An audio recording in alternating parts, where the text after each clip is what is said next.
वित्त वर्ष 2025-2026 में जीएसटी दरों में कटौती का सकारात्मक असर मेहसाणा डिवीजन में देखने को मिला।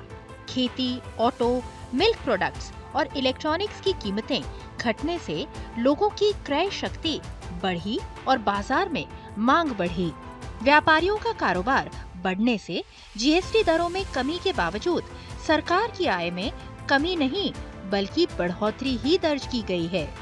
सारू है, अत्यारे आ जीएसटी ओछो कर्या पछी थोड़ो फायदो छे अने अमे अहींया आगळ ज आवीए छीए वारंवार। अत्यारे अमने थोड़ું खरीदीमां थोड़ું सस्તું लागे छे जीएसटी घटाड्या पछी। पण एवुं पछी बजेट पछी जे जीएसटी घटाड्यो 28 થી 18% कर्यो ते अमारा पण पॉकेटने पोसायुं छे अने अमे पण लई शकीए छीए। आ माटे सरकारनो खूब आभार मानुं छुं के जीएसटी घटाडे बदले आजे टीवी लेवा आव्या छे। आंकड़ों के मुताबिक अप्रैल 2025 से जनवरी 2026 के बीच मेहसाणा डिवीजन में जीएसटी राजस्व 2160 करोड़ 71 लाख रुपए रहा, जो पिछले साल की तुलना में 170 करोड़ 4 लाख रुपए अधिक है, यानी 8.54% की वृद्धि दर्ज की गई। अक्टूबर से नवंबर 2025 के बीच ही राजस्व में 26 करोड़ 46 लाख रुपए की बढ़ोतरी हुई, जो 15.14% का विकास दर्शाती है। અને કસ્ટમર વર્ક બી અત્યારે અમારે જોડે વધ્યો છે અને કસ્ટમરને બી ફાયદો રહે છે એની લીધે 3 થી 4 હજારનો રૂપિયાનો।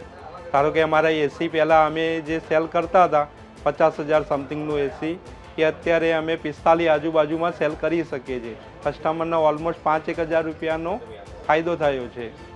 वहीं नवंबर 2024 से जनवरी 2025 के दौरान आय 630 करोड़ 11 लाख रुपए थी, जबकि नवंबर 2025 से जनवरी 2026 के दौरान ये बढ़कर 645 करोड़ 55 लाख रुपए हो गई। इस अवधि में 15 करोड़ 44 लाख रुपए यानी 2.45% की वृद्धि दर्ज की गई। वस्तु सस्ती बनी है, जेम के 28% 18%, 12% 5% અને કેટલીક વસ્તુઓ ટેક્સ ફ્રી પણ થયેલી છે। તેથી વસ્તુ સસ્તી થતાં લોકોની ખરીદ શક્તિ વધેલ છે અને ખરીદ શક્તિ વધતા ખરીદીમાં વધારો જોવા મળેલ છે અને તેને કારણે વેચાણમાં વધારો થતાં જીએસટીની આવકમાં વધારો થયો છે।